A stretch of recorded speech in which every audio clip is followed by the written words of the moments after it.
Hello ഒരുവൺ doctor മുൻസിറാണ്. മാനസികാരോഗ്യ പ്രശ്നങ്ങളിൽ ഏറ്റവും കോമൺ ആയിട്ട് കണ്ടുവരുന്ന പ്രശ്നമാണ് ഡിപ്രഷൻ അഥവാ വിഷാദ രോഗം. സ്ത്രീകളിൽ ഏകദേശം 20% ആൾക്കാരിലും അതുപോലെ പുരുഷന്മാരിൽ 10% ആൾക്കാരിലും ജീവിതത്തിൻ്റെ ഏതെങ്കിലും ഒരു ഘട്ടത്തിൽ വിഷാദ രോഗം വരാൻ സാധ്യതയുണ്ട്. ഇനി സാധാരണ സങ്കടമാണോ വിഷാദ രോഗം? വിഷാദ രോഗം എങ്ങനെ തിരിച്ചറിയാം? താഴെ പറയുന്ന 9 ലക്ഷണങ്ങളിൽ ഏതെങ്കിലും 5 എണ്ണം രണ്ടാഴ്ചയിൽ കൂടുതൽ തുടർച്ചയായി കണ്ടപ്പെട്ടാലാണ് നമ്മൾ വിഷാദ രോഗം എന്ന് പറയുന്നത്. വിഷാദ രോഗത്തിൻ്റെ ലക്ഷണങ്ങൾ എന്തൊക്കെയാണെന്ന് നോക്കാം. ആദ്യത്തെ ലക്ഷണം എന്ന് പറയുന്നത് രാവിലെ മുതൽ രാത്രി വരെ നീണ്ടു നിൽക്കുന്ന അകാരണമായിട്ടുള്ള വിഷമമാണ്. പ്രത്യേകിച്ച് ഒരു കാരണവുമില്ലാതെ പേഴ്സിസ്റ്റൻ്റ് ആയിട്ടുള്ള ലോ മൂഡ് അല്ലെങ്കിൽ സങ്കടം. ഇതാണ് ആദ്യത്തെ ലക്ഷണം. രണ്ടാമത്തെ ലക്ഷണം എന്ന് പറയുന്നത് നമ്മൾ നേരത്തെ ആസ്വദിച്ച് ചെയ്തുകൊണ്ടിരുന്ന കാര്യങ്ങളിൽ ഒരു ആസ്വാദനം കണ്ടെത്താൻ പറ്റാതിരിക്കുക. അതായത് ചിലർക്ക് കളിക്കുന്നതിൽ കുറച്ച് എൻജോയ്മെൻറ്റ് കിട്ടിക്കാണും, ചിലർക്ക് ഫ്രണ്ട്സുമായിട്ട് സംസാരിക്കുന്നത്, അത്തരം കാര്യങ്ങളിൽ ഒരു ഇൻട്രസ്റ്റ് ഇല്ലാതാവുക. മൂന്നാമത്തേന്ന് പറയുന്നത് ഒരു കാരണവുമില്ലാതെ രാവിലെ മുതൽ രാത്രി വരെ ഫുൾ ടൈം ക്ഷീണമുണ്ടാവുക. അതാണ് മൂന്നാമത്തെ ലക്ഷണം എന്ന് പറയുന്നത്.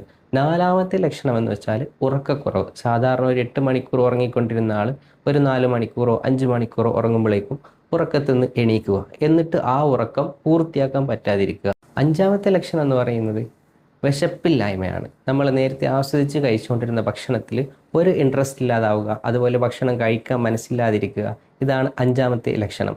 ആറാമത്തെ ലക്ഷണം എന്ന് പറയുന്നത് നമ്മളെ ചിന്തകളിലും പ്രവൃത്തികളിലും ഉണ്ടാകുന്ന വേഗത കുറവാണ്. അത് ഒരു ആൾ വന്നിട്ട് നമ്മൾ അതൊന്ന് എടുത്തുകൊണ്ട് വരിക എന്ന് പറഞ്ഞപ്പോൾ നമ്മൾ കുറച്ച് നേരം ഇങ്ങനെ ചിന്തിച്ച് നിൽക്കും, അദ്ദേഹം എന്താ പറഞ്ഞത്, അത് നമുക്ക് മനസ്സിലാവുന്നത്, അത് പ്രോസസ്സ് ചെയ്യാൻ തന്നെ കുറച്ച് അധികം സമയമെടുക്കും. ഏഴാമത്തെ ലക്ഷണം എന്ന് പറയുന്നത് നമുക്കൊന്നിലും ഫോക്കസ് ചെയ്യാൻ പറ്റാതിരിക്കുക. അതായത് പഠിക്കുന്ന സമയങ്ങളിൽ നമുക്ക് പഠനത്തിൽ ഫോക്കസ് ചെയ്യാൻ പറ്റും, അല്ലെങ്കിൽ എന്തെങ്കിലും ജോലി ചെയ്യുകയാണെങ്കിൽ അതിൽ ഫോക്കസ് ചെയ്യാൻ പറ്റുക. ഓരോ കാര്യത്തിൽ നമുക്ക് തുടർച്ചയായിട്ട് ഫോക്കസ് ചെയ്യാൻ പറ്റാത്തതാണ് ഏഴാമത്തെ ലക്ഷണം എന്ന് പറയുന്നത്. എട്ടാമത്തെ ലക്ഷണം എന്ന് പറഞ്ഞാൽ നമുക്ക് തുടർച്ചയായിട്ടുള്ള ഒരു ഡിപ്രസീവ് തിങ്കിങ് ആണ്. അതായത് ഇപ്പോൾ എന്നെ കൊണ്ട് ആർക്കും ഒരു ഉപകാരമില്ല, ഞാനൊരു ബാധ്യതയാണല്ലോ, എന്നെ സഹായിക്കാൻ ആരുമില്ല, ഫ്രണ്ട്സ് ഇല്ല, അങ്ങനത്തെ ഒരു ചിന്തയാണ് എട്ടാമത്തെ ലക്ഷണം. ഒമ്പതാമത്തേതാണ് ഏറ്റവും അപകടകരമായ ലക്ഷണം, അതായത് സൂയിസൈഡൽ തോട്ട്സ്. അതായത് ഞാൻ ജീവിതം അവസാനിപ്പിച്ച് കളയാം, എനിക്കിനി ജീവിക്കേണ്ട എന്നുള്ളൊരു ചിന്തയാണ് ഒമ്പതാമത്തെ ലക്ഷണം. ഞാൻ ഈ പറഞ്ഞ 9 ലക്ഷണങ്ങളിൽ ഏതെങ്കിലും 5 എണ്ണം രണ്ടാഴ്ചയിൽ കൂടുതലായിട്ട് ഉണ്ടാവുമ്പോഴാണ് നമ്മൾ ഡിപ്രസീവ് ഡിസോർഡർ, അതായത് വിഷാദ രോഗം ഉണ്ട് എന്ന് പറയുന്നത്. ഇനി വിഷാദ രോഗം വന്നു കഴിഞ്ഞാൽ നമ്മൾ ട്രീറ്റ്മെൻറ്റ് എടുക്കേണ്ട ആവശ്യമുണ്ടോ? തീർച്ചയായിട്ടും നമ്മൾ ട്രീറ്റ്മെൻറ്റ് എടുക്കണം. കാരണം most common but most easily preventable cause of suicide ആണ് വിഷാദ രോഗം. അതുകൊണ്ട് വിഷാദ രോഗം പ്രോപ്പറായിട്ട് ട്രീറ്റ് ചെയ്തില്ലെങ്കിൽ അത് സൂയിസൈഡിൽ, അതായത് ആത്മഹത്യയിൽ വരെ കലാശിക്കാൻ സാധ്യതയുണ്ട്. ഇനി വിഷാദ രോഗികളിൽ നമ്മൾ കണ്ടുവരുന്ന ബ്രെയിനിലെ രാസവസ്തുക്കളായ സിറട്ടോണിൻ, നോറെപ്പിനെഫ്രിൻ ഇതുപോലെ രാസവസ്തുക്കൾ കുറവായിട്ട് കാണുന്നുണ്ട്. അതുകൊണ്ട് തന്നെ ഇത്തരം രോഗത്തിൻ്റെ ട്രീറ്റ്മെൻറ്റിൽ നമ്മൾ ഈ സിറട്ടോണിൻ, നോറെപ്പിനെഫ്രിൻ അതുപോലുള്ള പദാർത്ഥങ്ങൾ, രാസവസ്തുക്കൾ ബ്രെയിനിൽ അധികരിപ്പിക്കുന്ന മെഡിസിൻസ് നമുക്ക് വിഷാദ രോഗത്തിന് വളരെ പാർശ്വഫലങ്ങൾ കുറഞ്ഞ രീതിയിലുള്ള മെഡിസിൻസ് നമുക്ക് കൊടുക്കാവുന്നതാണ്.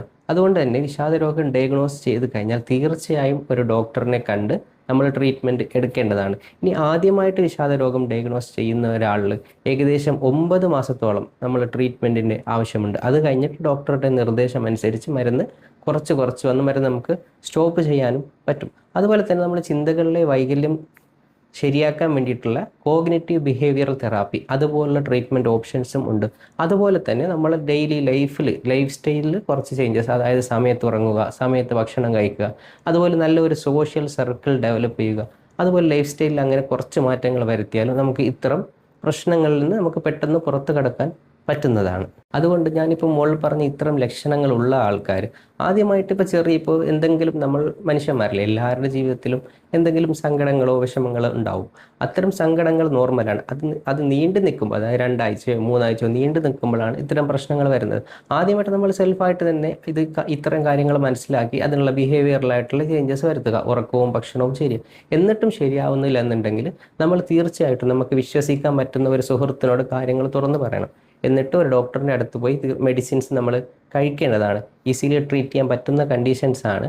അതുകൊണ്ട് ആരും ഇത്തരം കാര്യങ്ങൾ ട്രീറ്റ് ചെയ്യാതെ അവസാനം സൂയിസൈഡുകളിലോ അങ്ങനത്തെ അവസ്ഥയിലേക്ക് എത്തുന്ന അവസ്ഥ ആർക്കും വരരുത്. അതുകൊണ്ട് പ്രോപ്പറായിട്ട് ഇത്തരം കാര്യങ്ങൾ നമ്മൾ മനസ്സിലാക്കണം. അറിയാത്തവരിലേക്ക് എത്തിച്ചു കൊടുക്കുക. അതുപോലെ ട്രീറ്റ്മെൻറ്റും പ്രോപ്പറായിട്ട് എടുക്കേണ്ടതാണ്.